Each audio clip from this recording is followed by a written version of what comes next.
Hello everyone, I hope कि आपको ये स्टोरी सेशंस इंटरेस्टिंग लग रहे हैं। इस वीडियो में हम पढ़ेंगे in Sahyadri hills a lesson in humility का पार्ट 3। पार्ट 1 और पार्ट 2 का लिंक डिस्क्रिप्शन बॉक्स में है या फिर आप चैनल के पेज पे जाके स्टोरी रीडिंग की प्लेलिस्ट में भी चेक कर सकते हैं। तो चलिए आज का सेशन शुरू करते हैं। It was a primary school. ये एक प्राइमरी स्कूल था, प्राथमिक विद्यालय था।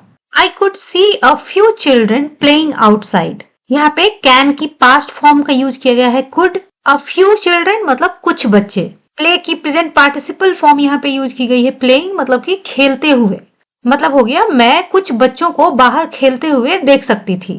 While others were busy under a shade-like shelter doing something with leaves and straws. While का मतलब जबकि, others were busy दूसरे बिजी थे मतलब कि दूसरे बच्चे बिजी थे। शेल्टर का मतलब होता है आश्रय, मतलब छोटा सा कोई स्ट्रक्चर हो, रहने की जगह हो, उसे शेल्टर कह सकते हैं। और शेड का मतलब होता है छप्पर या कुटिया, और स्ट्रॉ का मतलब होता है पुआल, और लीफ की प्लूरल फॉर्म होती है लीव्स। मतलब हो गया जबकि दूसरे बच्चे बिजी थे एक झोपड़ी जैसी शेल्टर के नीचे पत्तियों और पुआल से कुछ करते हुए। आई वॉक्ड इन मैं अंदर गई, एंड फाउंड और पाया। फाइंड का मतलब होता है पाना, उसी की सेकंड फॉर्म होती है फाउंड। अ स्मॉल रूम और पाया एक छोटा कमरा। विथ 2 चेयर्स दो कुर्सियों के साथ। 2 tables and a black board with a pot of water beside it. Beside का मतलब पास में, pot of water beside it मतलब कि इस ब्लैक बोर्ड की बात हो रही है। ब्लैक बोर्ड के पास में पानी का एक बर्तन रखा हुआ। There were no electric lights और फैंस। वहां पे कोई भी बिजली की बत्ती या फिर पंखे नहीं थे। इंस्टेड मतलब इसके बजाय, अ स्मॉल शटरलेस ओपनिंग। शटरलेस मतलब कि बिना दरवाजे का, बिना कवर का। ओपनिंग का मतलब होता है कोई खुली जगह, सुराख जिसे कह सकते हैं। Served as the window. यहाँ पे सर्व का मतलब है काम करना। मतलब हो गया बजाय इसके एक शटरलेस ओपनिंग था जो खिड़की का काम कर रहा था। विंडो का मतलब होता है खिड़की। आगे है this was the only source of ventilation in the room. Ventilation का मतलब होता है हवा का आना जाना।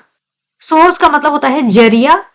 तो मतलब हो गया रूम में हवा के आने जाने के लिए ये एक एकमात्र जरिया था। It appeared to be the office room but there was no one there. appear का मतलब होता है कुछ लगना, प्रतीत होना। मतलब हो गया ये ऑफिस रूम लग रहा था लेकिन वहां कोई नहीं था। I did not find any staff around. Staff का मतलब कर्मचारी, अराउंड का मतलब आसपास। मुझे आसपास कोई भी स्टाफ नहीं मिला। While I was looking for someone, look for someone का मतलब होता है किसी को ढूंढना। यहाँ पे बात पास्ट कंटिन्यूअस में लिखी गई है इसीलिए लुकिंग का यूज किया गया है। और मतलब हो गया जब मैं किसी को ढूंढ रही थी। एल्डरली मैन कहने का मतलब है बुजुर्ग व्यक्ति। Walked up to me.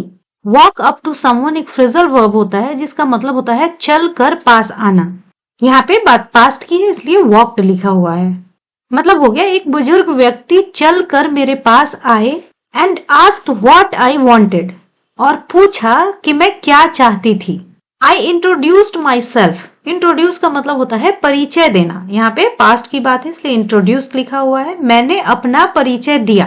And told him और उन्हें कहा that I had come to see what help we could provide the school. Provide का मतलब होता है कुछ प्रदान करना, उपलब्ध कराना। अब यहाँ पे that के बाद जो पार्ट है वहां I सब्जेक्ट है। come वर्ब की यहाँ थर्ड फॉर्म लिखी गई है। had के साथ वर्ब की थर्ड फॉर्म है, मतलब ये लिखा गया है पास्ट परफेक्ट में। मतलब हो गया मैं आई थी टू सी देखने के लिए। What help we could provide the school मतलब कि स्कूल को हम क्या मदद प्रदान कर सकते हैं। His response का मतलब होता है प्रतिक्रिया। However, यद्यपि did not seem very encouraging. Seem का मतलब लगना। Encouraging का हिंदी मतलब तो होता है आशावादी। साधारण शब्दों में मतलब पॉजिटिव या सपोर्टिव एटीट्यूड को encouraging कहते हैं।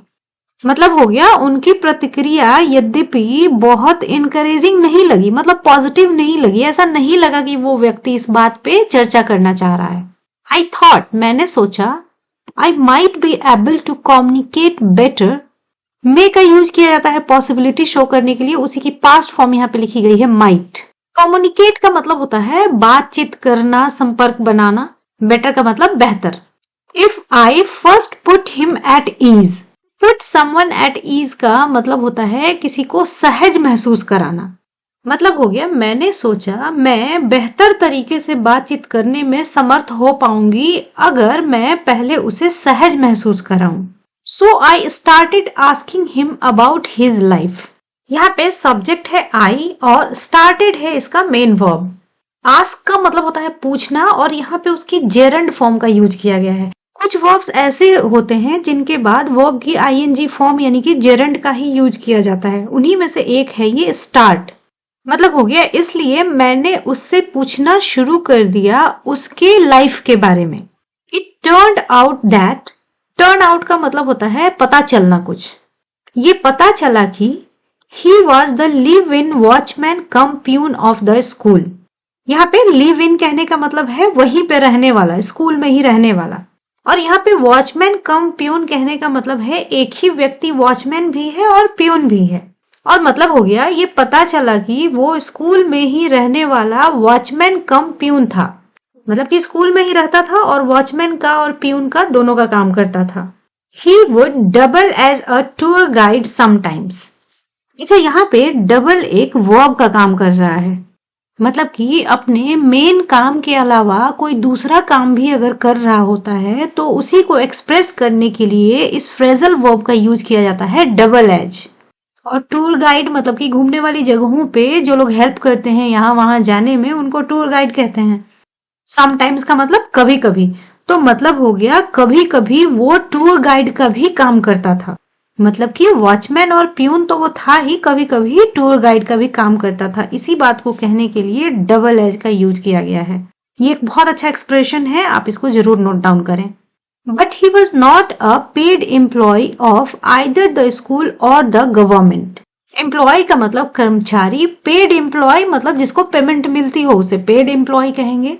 यहाँ पे आइदर और का कॉम्बिनेशन यूज किया गया है। मतलब हो गया लेकिन वो स्कूल का या सरकार का पेड एम्प्लॉय नहीं था। हिज ग्रैंडसन, ग्रैंडसन का मतलब पोता, was studying in the school free of cost. मतलब कि उसका पोता स्कूल में मुफ्त में पढ़ रहा था। फ्री ऑफ कॉस्ट मतलब कि उसका पैसा नहीं लग रहा था।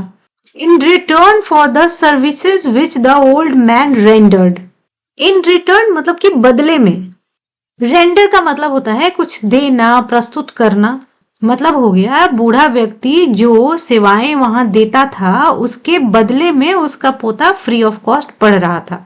यहाँ तक में जो भी इंपॉर्टेंट वर्ड्स मिले उन्हें देख लेते हैं। स्ट्रॉ का मतलब होता है पुआल, इंस्टेड का मतलब बजाय, सर्व एज का मतलब होता है का काम करना, जैसे था वहां पे सर्व एज विंडो मतलब कि खिड़की का काम करना। वेंटिलेशन का मतलब होता है हवा का आना जाना। अपीयर का मतलब लगना या प्रतीत होना। ये फ्रेजल वर्ब है वॉक अप टू मतलब कि चलकर पास आना। इनकरेजिंग हमने रिस्पॉन्स के लिए, प्रतिक्रिया के लिए पढ़ा था। इनकरेजिंग रिस्पॉन्स मतलब पॉजिटिव सी प्रतिक्रिया, बातचीत में शामिल होने वाली प्रतिक्रिया। पुट एट ईज, इस एक्सप्रेशन का मतलब होता है किसी को सहज करना, उसको रिलैक्स्ड फील कराना। और डबल एज का मतलब होता है अपने मेन काम के अलावा कोई दूसरा काम भी करना। इस बात को ही एक्सप्रेस करने के लिए डबल एज का यूज किया जाता है। रेंडर का मतलब देना। आगे है how long had he been living there. I asked, how long का मतलब कितने समय से।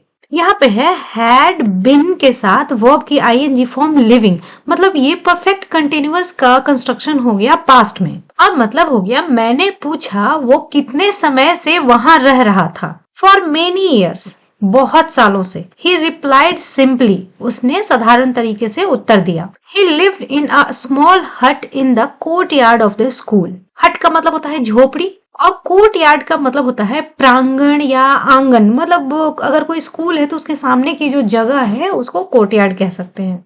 मतलब हो गया वो स्कूल के कोर्ट यार्ड के एक छोटे से झोपड़ी में रहता था। By now his attitude towards me was slightly more encouraging. By now का मतलब इस समय तक, मतलब कि इतनी बातचीत करने के बाद इस टाइम तक। हिज एटीट्यूड, यहाँ पे एटीट्यूड का मतलब है ढंग या रवैया। टुवर्ड्स मी, मेरी तरफ। स्लाइटली का मतलब थोड़ा सा, स्लाइटली एक एडवर्ब होता है। और एनकरेजिंग का मतलब हमने ऊपर में समझा था, थोड़ा पॉजिटिव टाइप का। मतलब हो गया इस समय तक उसका रवैया मेरी तरफ थोड़ा पॉजिटिव था। So I gently turn the conversation to the affairs of the school. Gently मतलब कि धीरे से, आराम से। टर्न का मतलब मोड़ना, पास्ट में टर्न लिखी गई है। कन्वर्सेशन का मतलब होता है बातचीत, और अफेयर का मतलब है यहाँ पे मामला, प्लूरल फॉर्म लिखी गई है अफेयर्स। इसलिए मैंने जेंटली बातचीत को स्कूल के मामलों की तरफ मोड़ा। तो आज की इस वीडियो में इतना ही। मुझे उम्मीद है कि आपको ये सेशन बहुत अच्छे से समझ में आया होगा। मुझे कमेंट करके जरूर बताएं, और इसी तरह से नई चीजें सीखने के लिए मिलते हैं नेक्स्ट सेशन में।